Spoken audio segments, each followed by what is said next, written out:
The first time I was presented with this group of ingredients and asked to make something, I was a little thrown off by the milk, the flour, and the butter.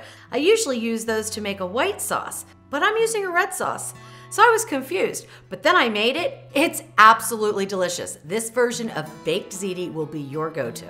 Welcome to the Salted Pepper, where we cook for real life using real food and we keep it real simple. Today's recipe is one of those pretty much dump, pressure cook, and then bake. So it's one of the things that the Ninja Foodi does a fantastic job at. However, you could make this stovetop, you can make this with your Instant Pot and then transfer it to a dish for baking if you don't have a crisping lid. So no matter what you have in your kitchen, you can still make this recipe. I will go over all the variables and all the different methods in my written post on my website. So no worries, because let me tell you, even if you don't have a pressure cooker, you're gonna wanna make this recipe. It is absolutely amazing. It's Baked Ziti with a bechamel sauce. Oh my goodness. Talk about like one of the best dishes I've ever had.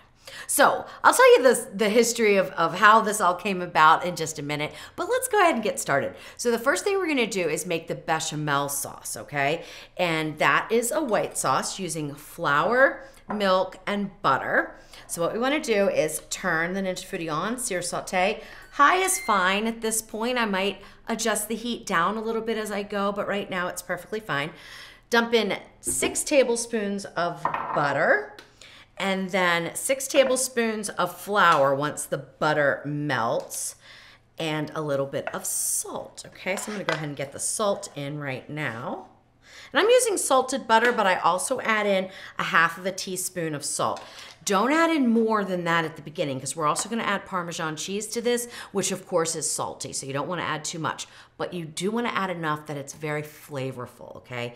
And it's amazing with this Baked Ziti, let me tell you. All right, so melt the butter over medium-high heat, whatever you want to use. I'm just going to stay on high for right now. And then we'll add in the flour and we'll make our roux.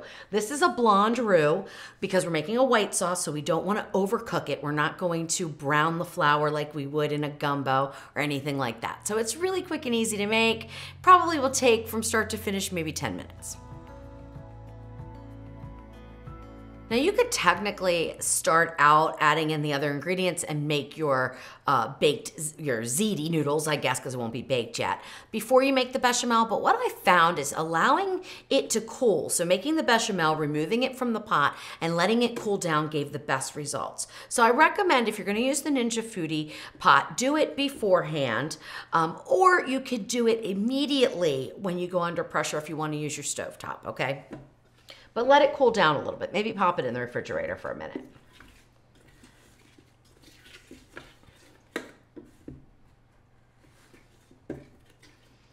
All right, I'm impatient. So I'm gonna go ahead and start adding in some flour to incorporate with this butter here. Not all of it, because not all of our butter has melted yet. And then just stir it around until the flour absorbs the butter. And when you're making a roux, it's usually equal amounts of fat to flour. So this is, you know, I'm using butter as my fat, but you can use other things as well to make a roux. But butter is my favorite.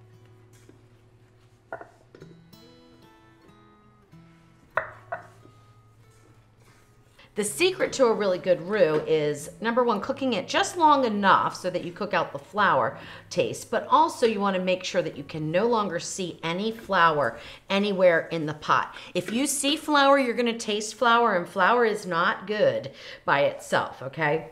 So if you are using equal amounts, it's usually perfectly fine and you won't have any issues. But let's just say maybe you were a little heavy-handed with the flour and you end up seeing the flour in the bottom, then add in a little bit more butter, okay? You really can't go wrong. This is a very easy thing to make, and it's the base of so many different cream sauces, including your favorite mac and cheese. A roux makes a great base for that. It helps to keep the cheese from separating when you're making mac and cheese, so it's really worth going the extra step, in my opinion. All right, I'm gonna go ahead and turn the temperature down to medium now and just cook this for about 2 minutes, and then I will start to add in the milk. Now, if you were making a roux and you wanted to just make the roux, you weren't going to make anything else, you can make a roux ahead of time. You can even freeze it. So you could just take it right out of the pot here and let it cool, and then you could freeze it for when you wanted to, make a nice quick cream sauce. All right, that looks good.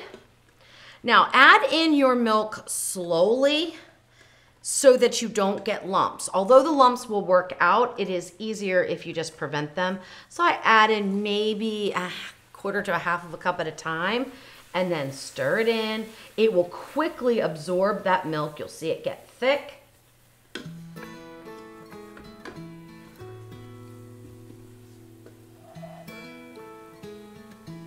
And then you can add in some more.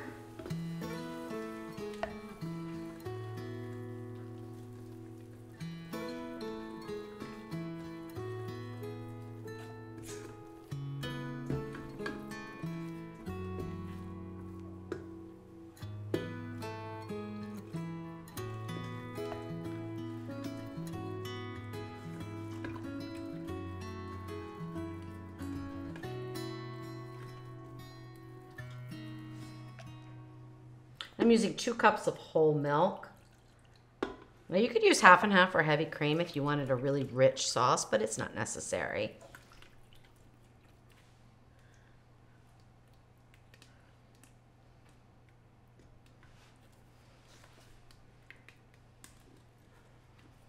All right, that looks good. Now, one last ingredient is option. Well, actually, it's not the last ingredient. Second to the last ingredient because we're going to add that cheese in.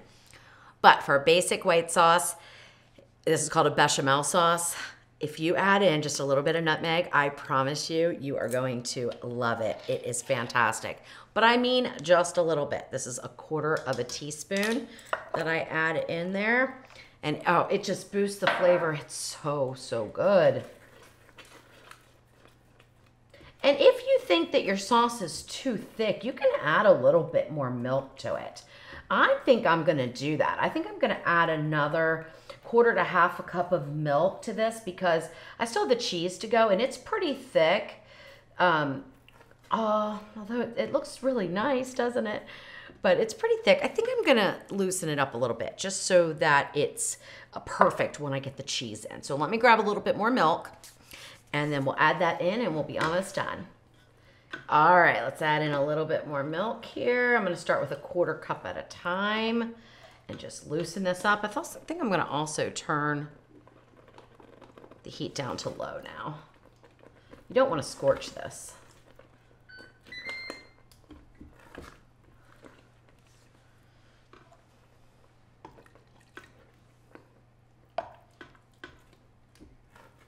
All right, that's looking really good. So another half of a cup going in. So that was 2.5 cups of milk, and that should give you a really nice consistency.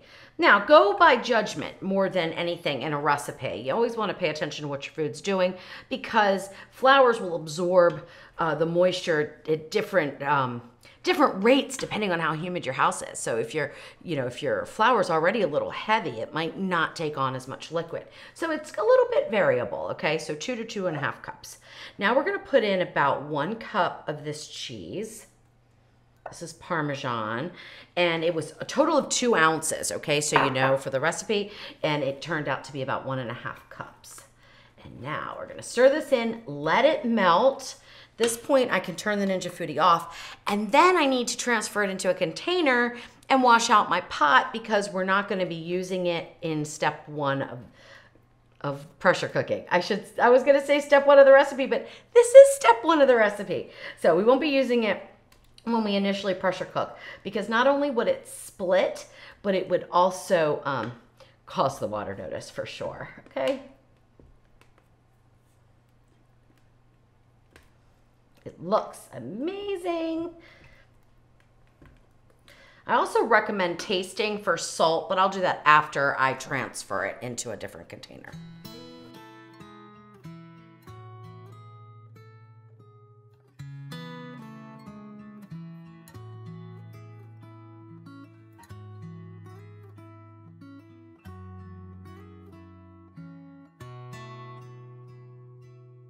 All right, so let's give it a little taste just for flavor and make sure we have enough salt in there.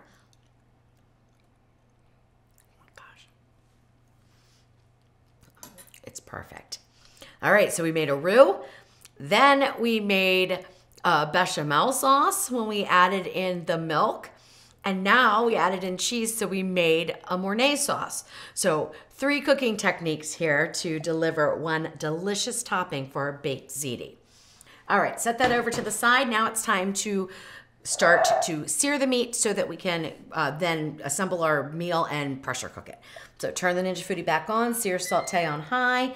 And I'm putting in 1 pound of 80/20 ground beef. You could use a leaner cut, you could use turkey, you could omit this, it would be perfectly fine. And then I'm also going to add in 1 pound, it's actually 1 pound 3 ounces, because that's how they come in the package. So what am I gonna do with 3 ounces? I'm not, so I'm gonna use it in the recipe. But about 1 pound of sausage. This is mild Italian sausage. You can use whatever you like. If you want it spicy, use spicy. If you want it a little sweet, use sweet. Oftentimes I'll do the hot and the sweet together. So I'll mix, half and half, and that's delicious. You wanna remove it from the casings for this recipe. So I just go right like that and just push it right out. Find that to be the easiest way.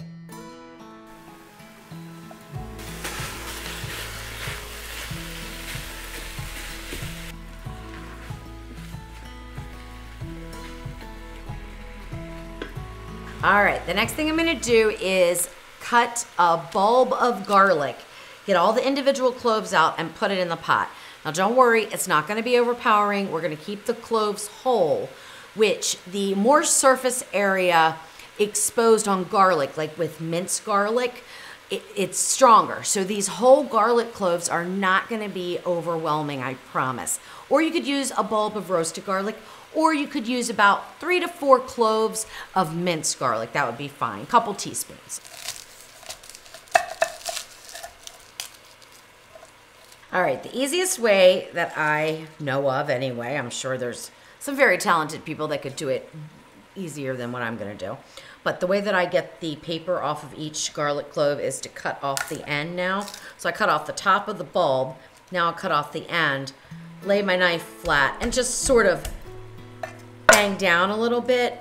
It's okay if you crush them, but I try to keep them as whole as possible for this recipe.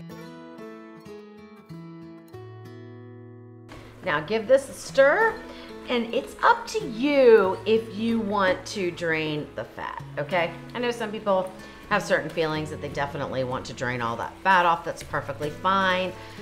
For me, it adds a lot of flavor and it absorbs into the pasta and it makes the dish even more delicious. So I'm not going to drain it. I'm gonna leave it in there. You want the meat to be about 75% done because we're gonna be going under a short pressure cook time of 3 minutes. So it might be enough time to really cook the meat all the way through, but I like to get it browned up a little bit. All right, now for the seasonings. I'm using a very simple blend of 3 spices, okay? 2 teaspoons of salt, 1/2 teaspoon of black pepper, 1.5 teaspoons of basil, dried basil.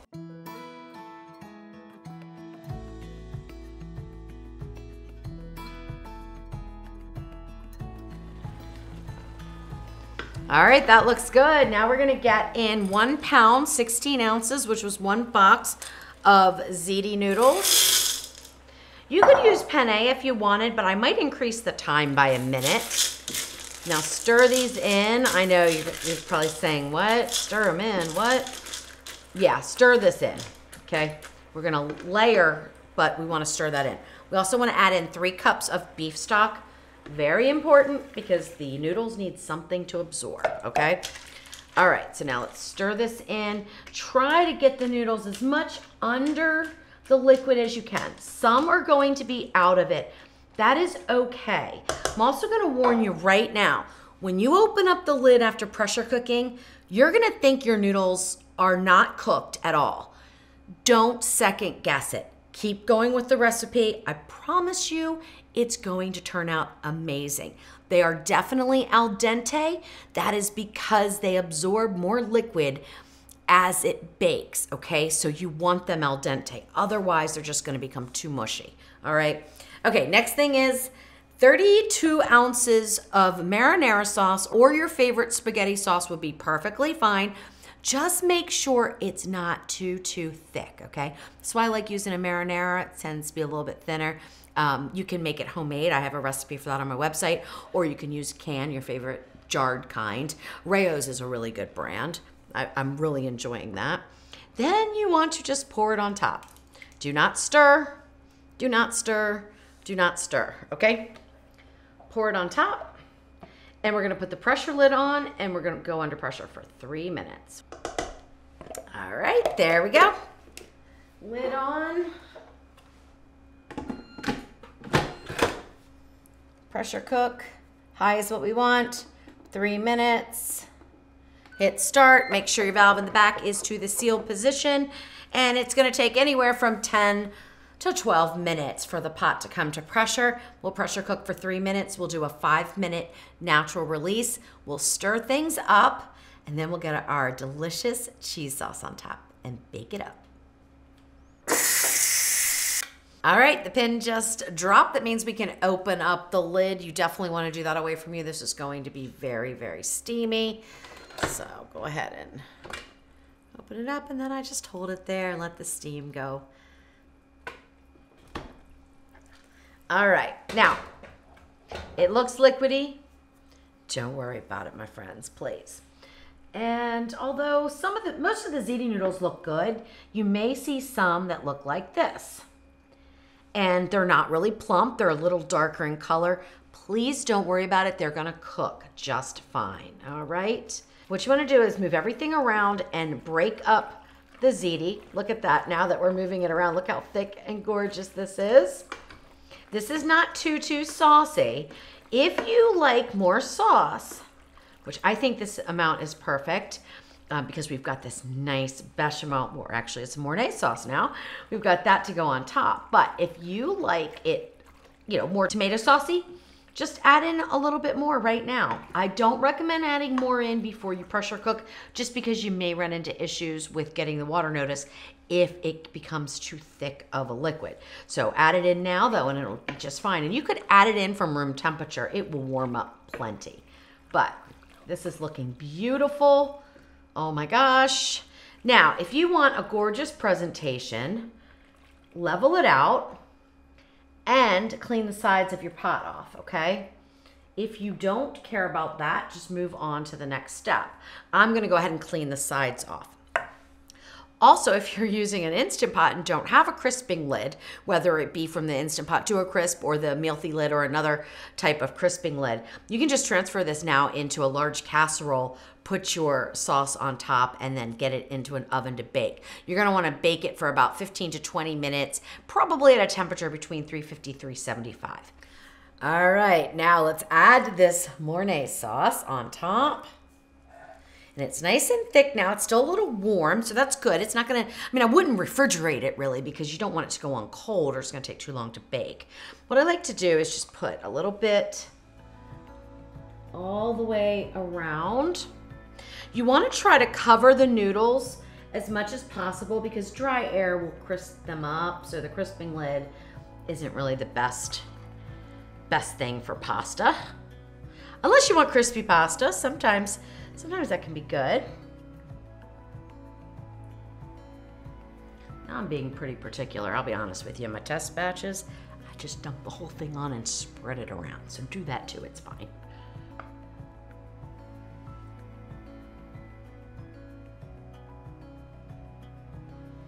All right, there we go. Perfection. Now lower the crisping lid, go on 325, and you wanna bake for somewhere between 15 and 20 minutes, but check it at 10, guys. Make sure that it's not getting too done. You want it to be kind of a golden brown and baked and a little bubbly. But then we're gonna go 5 more minutes with the cheese on, so don't let it go too far, okay?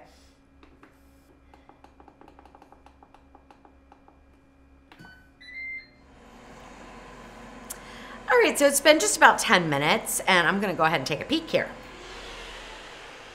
Well, it's looking pretty good. So we see some browning there, which, I've always found it kind of interesting that with the crisping lids, they always seem to have a hot spot. you know, where they get a little bit more brown. Usually it's straight in the middle though. So I'm just gonna turn this around a little bit. Now we don't need to go any longer, but you could. If you wanted more browning all the way around, you certainly could do that. But I think we're good. I'm gonna add the cheese on and then go 5 minutes with the cheese. This is the rest of that 1.5 cups of Parm.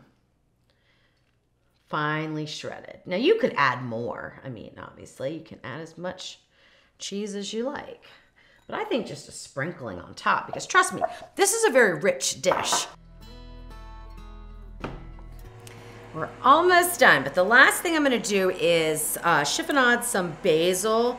I like to add this to the top. It's beautiful and it gives a great flavor, but you don't add it before you bake because it will just burn, okay? So just take off some leaves of fresh basil. I love the smell of basil, oh my gosh. And then to quickly chop them,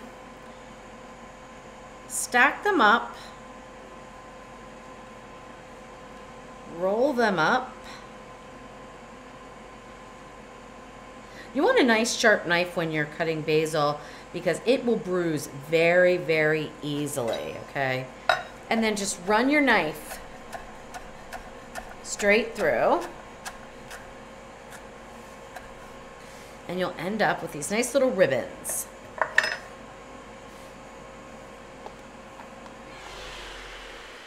Oh my gosh, that's looking good. I'm gonna stop right now because see how dark this is getting here? And even though the rest of it's not really browning up as much, I don't want this to burn, okay? So I'm just gonna stop right now. So that's why I always say, check on your food, because in my test batches, that didn't happen. This little darker area did not happen, so I'm not sure. Might even lower my heat next time to 300 degrees if I start to see it starting to get a little bit brown like that. That's just getting a little too brown.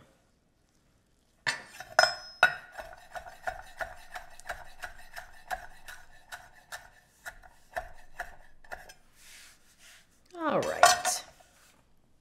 Perfect, perfect, perfect. Also cut your basil right before you are going to serve it because it will sort of brown up pretty quickly. Look at that. Look at how beautiful.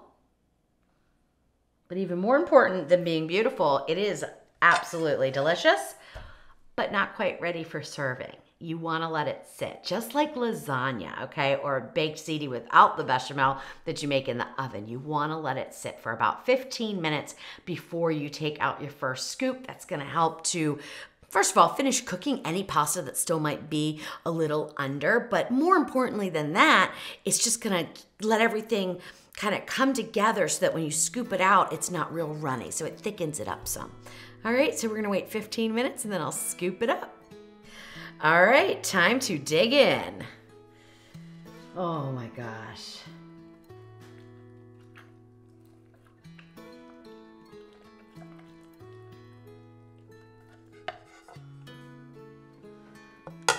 Wow. This is absolutely gorgeous. I better let it cool off for a minute though, but you are going to love this version of Baked Ziti. It is unbelievably good. So let me tell you the story about how I even learned about this recipe, okay? I was given ingredients during one of my Tasty Tuesday events, which is something I do every other Tuesday, most every other Tuesday, and I do a live cooking show. So I get the ingredients presented to me as we go live. I have no way to prepare. I don't know what I'm making. I have no clue. This time we got some help from Amber, who's been a follower for a long time, and she gave Jeff all of the ingredients that she wanted me to use to make this recipe. Jeff had the recipe. I did not. I just had to look at the ingredients and figure out how to make it. And wow, was I surprised at how well I actually did.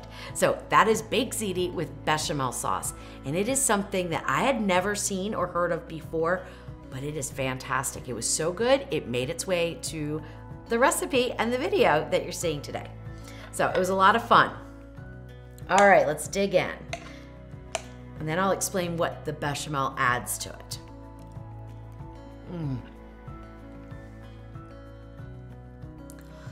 The noodles are perfectly cooked. In fact, They're a little on the soft side, which I happen to like in dishes like this. Although I'm normally an al dente pasta person, I kind of like them a little softer here. But if you really want them to stay al dente, cook 2 minutes instead of 3. And then I left the sausage just a little bit chunky. Wow. This is so good. All right, let's get a bite with just a little bit of everything. And of course, you could add onions and green peppers, and I mean, you could add all kinds of things, but this is very basic and it's very delicious.